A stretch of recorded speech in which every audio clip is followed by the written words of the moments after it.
ఈరోజు వాక్య సందేశము becoming mighty in the lord, దేవునిలో శక్తిమంతులుగా ఉండుట. 8వదిగా దేవునికి నీ పట్ల ఉన్న తలంపుల్లో మరొక మంచి తలంపు, specific thoughts he has about you, అనగా చాలా స్పష్టమైన ఆలోచనలు నీ యందు ఆయన కలిగి ఉన్నాడు. ఒక్కొక్కసారి మనం ఆలోచన చేస్తే మన జీవితం గురించి మనకే ఒక స్పష్టత ఉండదు, మన భవిష్యత్తు గురించి మనకే ఒక క్లారిఫికేషన్ ఉండదు. మనం ఏం చేయాలి అనేది మనము నిర్ణయం తీసుకునే అంత ధైర్యం మనం చేయలేకపోతూ ఉంటాం. మనం ఎలా ఉండాలి అనేది కొన్ని మార్లు నువ్వు నిర్ణయం తీసుకున్నా ఆ నిర్ణయాలు 4 రోజులే 3-4 ముచ్చట్లాగా అయిపోయి నువ్వు అంటావే కానీ, నువ్వు ఆశిస్తావే కానీ, నువ్వు కోరుకుంటావే కానీ అది చేయటం నీ వల్ల కావట్లేదు. నువ్వు చాలా ఆశపడతావు, ఇలా చేయాలి, అలా చేయాలి, ఇలా ఉండాలి, అలా చేస్తే బాగుంటుంది అని నువ్వు చాలా అనుకుంటావు. కానీ అవి చేసే సమయానికి నీలో ఆ శక్తి, ఆ సామర్థ్యం సరిపోవట్లా. సో కొన్నిసార్లు ఇలా జరిగిన తర్వాత నీ మీద నీకే నమ్మకం పోతుంది. నేను ఇవన్నీ చేయలేను, నేను అనుకుంటాను కానీ అవన్నీ నాలో జరగట్లేదు, నేను ఏదో ఊహించుకుంటాను కానీ అవి ప్రాక్టికల్గా వచ్చేసరికి అవి నాకు చాలా దూరంగా ఉంటున్నాయి. నిజంగా నా గురించి నేను ఎన్ని అనుకున్నా ఏంటి ప్రయోజనం, అవన్నీ కలల్లాగానే మిగిలిపోతున్నాయి, అవి కార్యాచరణలోకి రావట్లేదు కదా అని నిస్పృహతో, బాధతో, వేదనతో, మానసిక ఒత్తిడికి లోనై ఎవరికీ చెప్పుకోలేక తమలో తాము కుమిలిపోతూ రోజుకి క్షీణించిపోయేవారు ఎంతోమంది ఉన్నారు దేవుని బిడ్డ. కానీ నువ్వు సేవించే దేవుడు అంటున్నాడు, నువ్వు ఏ స్థితిలో ఉండి వాక్యం వింటూ ఉన్నా నీ ప్రభు నీతో మాట్లాడుతున్నాడు సూటిగా, నీ గురించి నాకు చాలా స్పష్టమైన ఆలోచనలు నేను కలిగి ఉన్నాను అంటున్నాడు. దేవునికి నీ పట్ల చాలా క్లారిటీ ఉంది, ఏ కన్ఫ్యూషన్ లేదు. నీ భవిష్యత్తు నీకు కారు మబ్బులు కమ్యూనిటీ కనబడుతుందేమో కానీ దేవునికి మాత్రం దేదీప్యమానంగా కనబడుతుంది నీ భవిష్యత్తు ఏంటో. ఎందుకంటే నువ్వు ఆయన ఆశ్రయించావు కాబట్టి నీ భవిష్యత్తు ఎలా ఉండాలో దైవ నిర్ణయం అయిపోయింది. రాళ్లతో కొట్టబడుతూ ఒక వ్యభిచార స్త్రీ యేసయ్య పాదాలు పట్టుకున్నది. అప్పుడు యేసు ప్రభు వారు అన్నారు, మీలో పాపము చేయని వాడు ఎవడో ఆమె మీద రాళ్ళు వేయమంటే రాళ్ళు అక్కడ పడేసి వెళ్ళిపోయారు. యేసు పాదాలు పట్టుకున్న ఆమె భవిష్యత్తు ఎలా ఉండబోతుందో దేవుడు నిర్ణయం చేశాడు. కానీ ఆ గుంపులో ఉన్నటువంటి వారు మాత్రం దాన్ని గ్రహించుకోలేదు.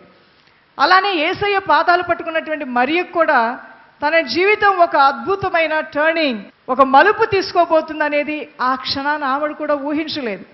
కానీ జీవితాన్ని మధురంగా మార్చే యేసయ్య పాదాల దగ్గర పడటమే ఆమె అదృష్టం, ఆమె చేసుకున్న గొప్ప ధన్యత.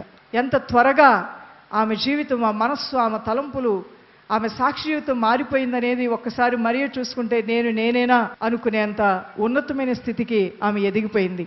మనస్సు మారిపోయింది, తలంపులు మారిపోయాయి, పాపక్రియల మీద అసహ్యం కలిగింది. ఇంకా చెప్పాలంటే యేసు శిష్యురాలుగా మారిపోయింది.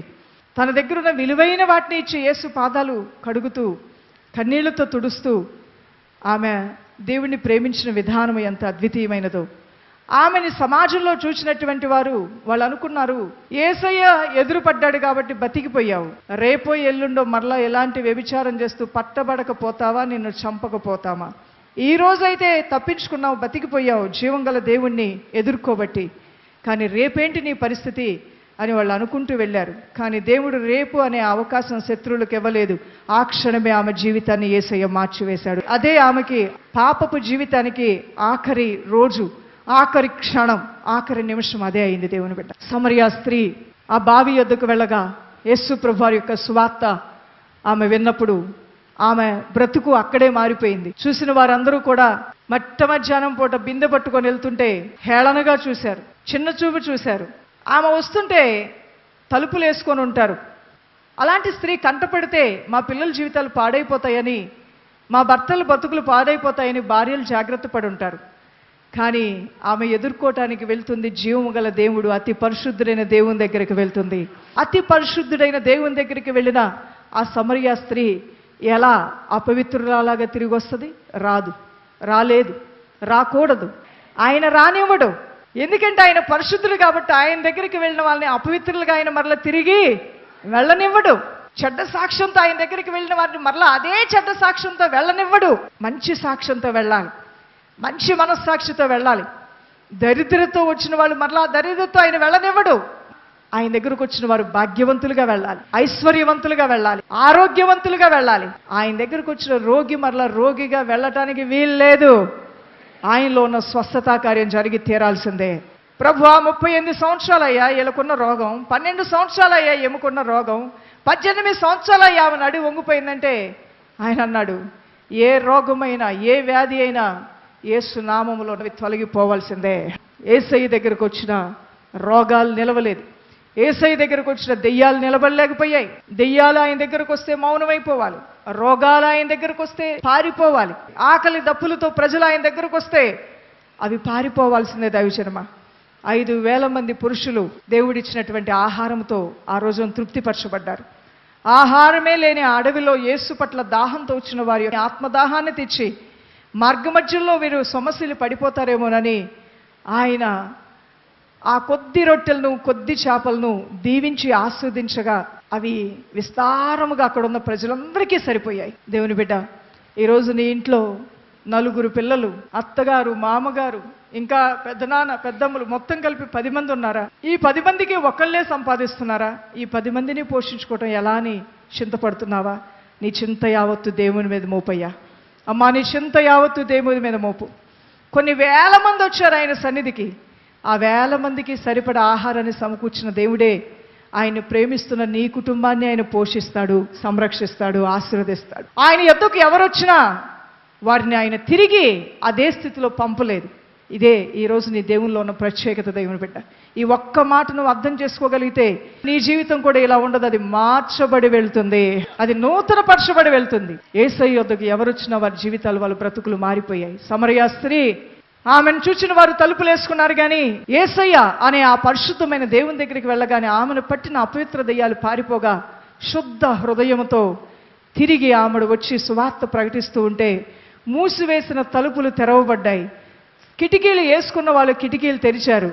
ఏ సమరయ స్త్రీని చూస్తే పాపం అనుకున్నారో సమరయ ఊరంతా ఆ స్త్రీ వెంట పడి వచ్చేశారు యేసయ్య పాద సన్నిధికి. అనగా ఒక నిష్ప్రయోజనమైనటువంటి పాత్రను దేవుడు ప్రయోజనకరమైన పాత్రగా చేశాడు. అందరి చేత తీసివేయబడి ఎన్నికలేనటువంటి ఆ ఘనహీనమైన ఆ పాత్రనే దేవుడు ఘనమైన పాత్రగా చేశాడు. సమాజంలో వెలివేయబడినటువంటి ఆ యొక్క స్థితిని మరలా ఘనమైన స్థితిగా మార్చాడు. దేవుని బిడ్డ, యేసు సన్నిధికి నువ్వు వచ్చావంటే ఆయన నీ పట్ల స్పెసిఫిక్గా, అనగా స్పష్టమైన ఆలోచనలు కలిగి ఉన్నాయి. ఒక సమరయ స్త్రీ కొరకు స్పష్టమైన ఆలోచనతో దేవుడు ఒక ప్రణాళికతో ముందుకు వెళ్ళాడు.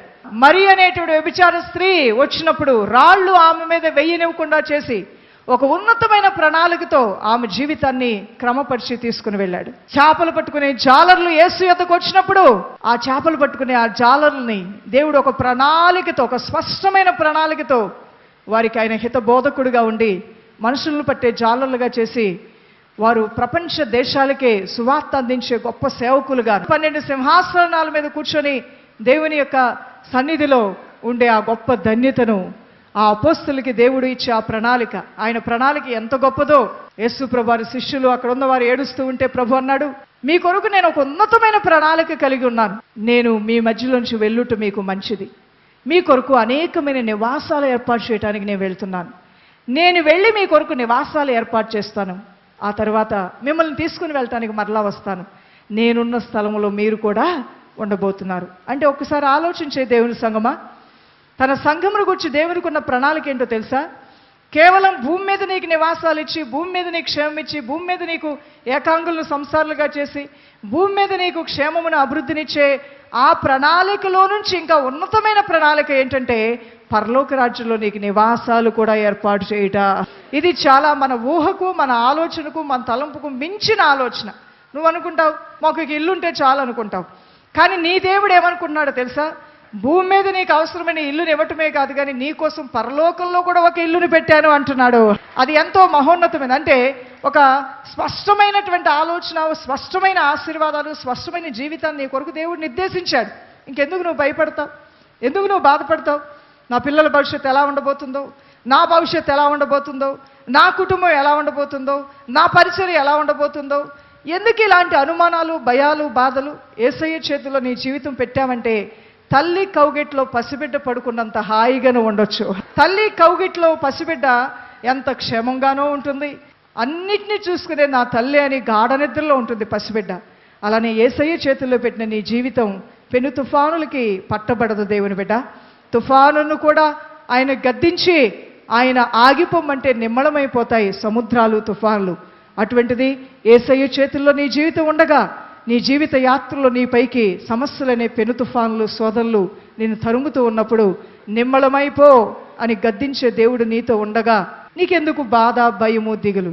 ఎందుకు నువ్వు వేదన పడతావు? ఎందుకు నువ్వు నిద్రలేని రాత్రులు గడుపుతావు? అనవసరమైన విచారాలు ఎందుకు? అనవసరమైన చింతలు ఎందుకు? నువ్వు తెచ్చుకున్న చింతలే అనేక ఉన్నాయి. నువ్వు కొని తెచ్చుకున్న బాధలే అనేక ఉన్నాయి.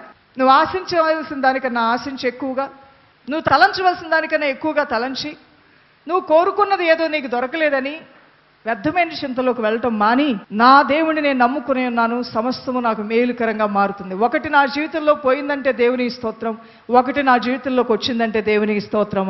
అలాంటి ఫ్లెక్సిబిలిటీ నీలో ఉన్నప్పుడు, అలాంటి నిమ్మళమైనటువంటి మంచి తత్వం నీలో ఉన్నప్పుడు నీలో దేవుని కార్యాలు చాలా స్పష్టంగా జరుగుతాయి.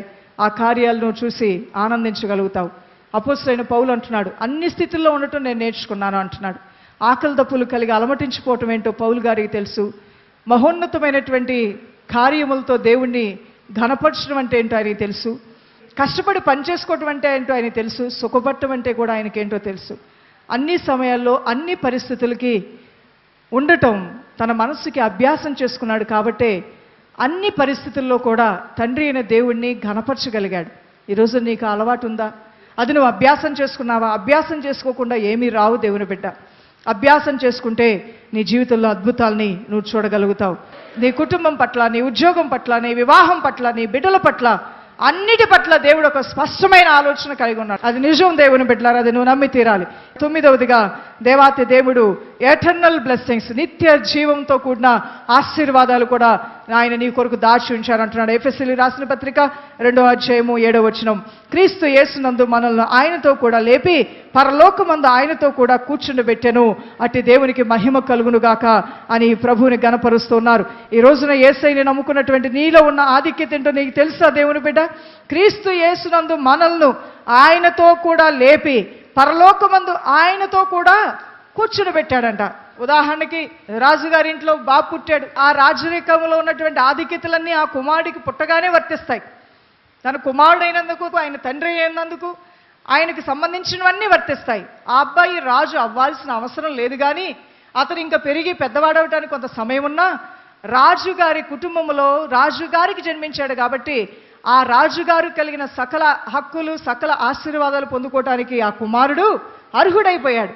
అలానే నువ్వు యేసుని రక్షకుడిగా అంగీకరించిన తర్వాత, నువ్వు ప్రభువులో భూమి మీద జీవించి ఉన్నా, ఒకరోజు నువ్వు చనిపోయిన తర్వాత ఆయనలో ఉన్నటువంటి పునరుద్ధాన బలము నీలో కూడా ఉంది దేవుని బిడ్డ. నిమిషం మాత్రంలో నీ ఆత్మ దేవుని స్వరూపం వలె మారి దేవుని యొక్క దూత పోలికలో నువ్వు పరలోక రాజ్యానికి ఆరోహణమై వెళ్ళిపోతావు. నీ ఆత్మని దేవుడు కుళ్ళు పట్టనివ్వడు. నీ ఆత్మ నిశ్చరణలోకి వెళ్ళదు, పరలోక రాజ్యంలోనికి నువ్వు వెళ్తావు.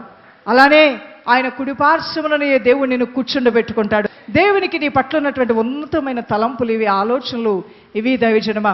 ఈరోజు నేను సెలవించున్నటువంటి వాక్య సందేశము దేవునికి నీ పట్ల ఉన్నటువంటి తలంపులు లేదా ప్రణాళికలు ఎంతో ఉన్నతమైనవి. క్రీస్తులో మనము శక్తిమంతులం. అందుకనే ఎందుకు మనం బలవంతులం అయ్యామంటే దేవునికి మన పట్ల ఉన్నతమైన తలంపులు ఉన్నాయి. ఆ తలంపుల్లో మనం ఉన్నాం కాబట్టి మన ప్రభువులో మనం శక్తిమంతులుగానే భావించాలి. మన ప్రభువులో మనం బలవంతులుగానే భావించాలి. దేవుని కలిగిన ఎవరు మేము దరిద్రులం అనకూడదు. మా కులం తక్కువండి, మేము బీదవాళ్ళమండి, మేము తల్లి లేని బిడ్డలమండి, మేము విధవరాండ్రమండి, మాకెవరూ లేరండి ఎప్పుడూ అనకూడదు. దైవజనమా, యేసయ్యని కలిగిన నువ్వు సమస్తము కలిగి ఉన్నావు. దేవుని స్తోత్రం కలుగును గాక. నీ కులం నువ్వు యేసుని నమ్మినప్పుడే సమాధి అయిపోయింది. ఇప్పుడు నీ కులం పేరేంటో తెలుసా? రాజవంశీయుడివి. నువ్వు ఇప్పుడు ఏం చెప్పుకోవాలి? నీ కులం ఏంటంటే రాజవంశీయులు అండి మేము. అయ్యో, మీ రాజుగారు ఎవరు? యేసుక్రీస్తు. ఆయన రాజులకే రాజు, ఆయన ప్రభువులకే ప్రభు. మనం సేవించుచున్న దేవుడు ఆయన ప్రిన్స్ ఆఫ్ పీస్, ఆయన సమాధానకర్త, ఆయన ప్రభువులు ప్రభు. నీ వంశము రాజవంశము దేవుని బిడ్డ. ఈరోజు నువ్వు ఏ వంశంలో పుట్టినా యేసుని కలిగిన తర్వాత, నమ్మిన తర్వాత రాజవంశంలోకి వచ్చావు. అనాథలు మేము అనొద్దు, మాకెవరూ లేదు చనిపోతావని అనొద్దు. నీ పరలోకపు తండ్రిలో ఏ గుణం లేదో చెప్పు. తల్లిలాగా నిన్ను లాలిస్తాడు, తండ్రిలాగా నిన్ను ఆదరిస్తాడు, స్నేహితుడిలాగా నీకు ఆలోచనకర్తగా ఉంటాడు, పెద్దలాగా నిన్ను హత్తుకుంటాడు, కష్టకాలంలో నీకు చెలికాళ్ళలాగా సహాయకుడిలాగా ఉంటాడు. ఇంత మహోపకారైన దేవుణ్ణి కలిగిన నీవు నాకెవరూ లేరని నువ్వెందుకు అనాలి? అది నీ బుద్ధిహీనత. మారాలి దేవుని బిడ్డ, నీ మనస్సు మారాలి. దేవునిలో ఉన్నటువంటి నీవు నూతన సృష్టి అయి ఉన్నావు.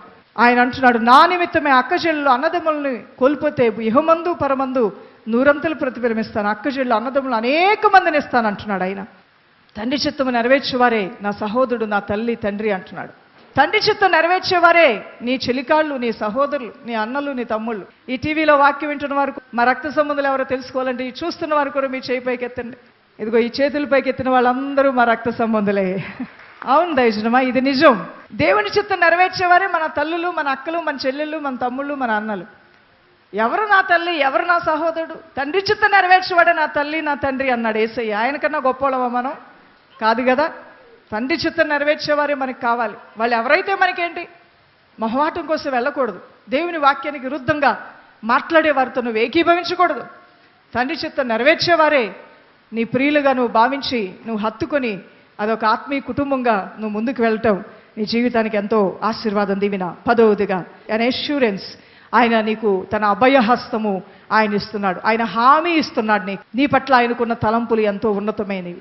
ఆయనకి నీ పట్ల ఉన్న తలంపుల్లో ఆయన తలంపు ఏంటో తెలుసా? నీకెప్పుడు కూడా అభయహస్తం ఇస్తాడు. ఆ హామీ, మీ తరపున నేను ఉన్నానండి, నేను సాక్ష్యం చెప్పడానికి వస్తానండి అంటారు. పోయిన ప్రాణం తిరిగి వచ్చినట్లు అవుద్ది. కోర్టు కేసులకు వెళ్ళినప్పుడు సాక్ష్యం చెప్పేవాళ్ళు కావాలి. కానీ కొంతమంది నేను చూసినట్టు చెప్తానండి, నేను హామీ ఇస్తున్నా అంటారు. నిజంగా నీకెంత అది ధైర్యాన్ని, బలాన్ని ఇస్తుందో.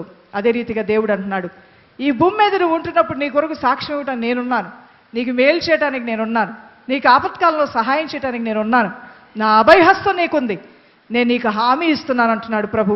1 యోహాను రాసిన పత్రిక 5వ అధ్యాయము 13వ వచనంలో మనం చూసినట్లయితే, దేవుని కుమారుని నామమందు విశ్వాసముంచు మీరు నిత్య జీవము గలవారని తెలుసుకున్నట్లు నేను ఈ సంగతులను మీకు రాయిచున్నాను అని ప్రభు అంటున్నాడు. అవును, మీరు దేవుని కుమారులని నేనే మీకు హామీ ఇస్తున్నాను. మీరు నా కుమారులు, కుమార్తెలను నేనే మీతో మాట్లాడుతున్నాను. కాబట్టి మీరు దేని గురించి కూడా నువ్వు భయపడవలసిన అవసరం లేదు, నువ్వు దిగులు పడవలసిన అవసరం లేదు.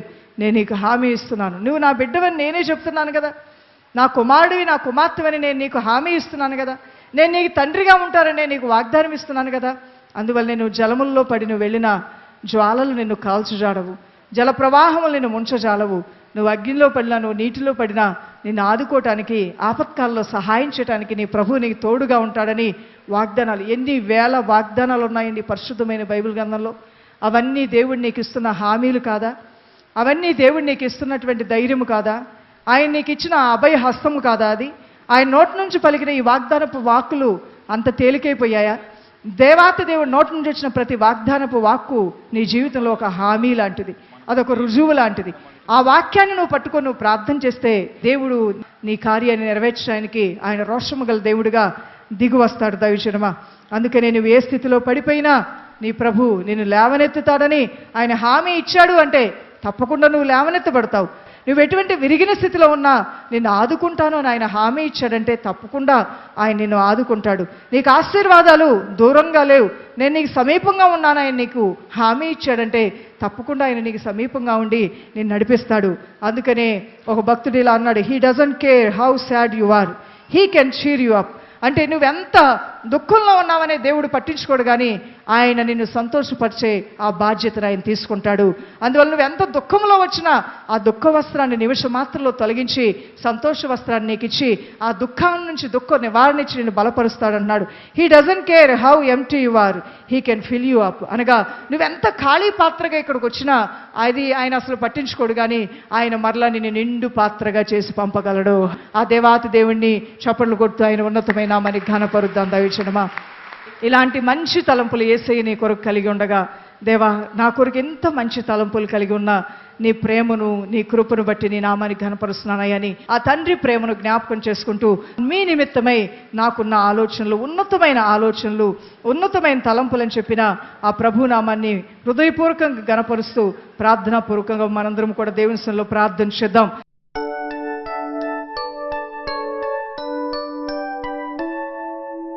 పరిశుద్ధుడా నీకే మహిమ రాజా.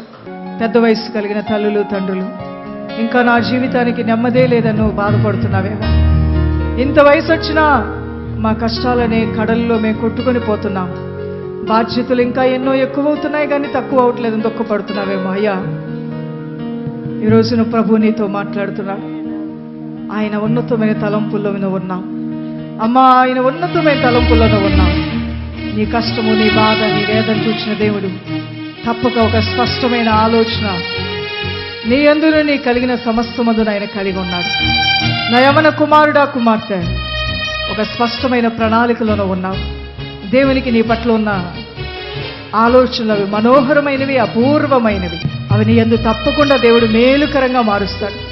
మహాపరిశుద్ధుడైన నా ప్రియ తండ్రి, సర్వశక్తిమంతుడా, ఇప్పటి వరకు కూడా ఈ పరిశుద్ధ వాక్య లేఖనములు శ్రద్ధాశక్తులతో విని ఆలకించిన నీ బిడ్డల జీవితాలను బలపరుస్తున్నావు నాయన, ఆదరిస్తున్నావు నాయన, ఉజ్జీవింపజేస్తున్నావయ్యా. నేనే ఒక నూతన క్రియ చేయబోతున్నాను నువ్వు సెలవించున్నావయ్యా. అది నీ కన్నులకు ఆశ్చర్యకరముగా ఉండబోతుంది అంటున్నావు.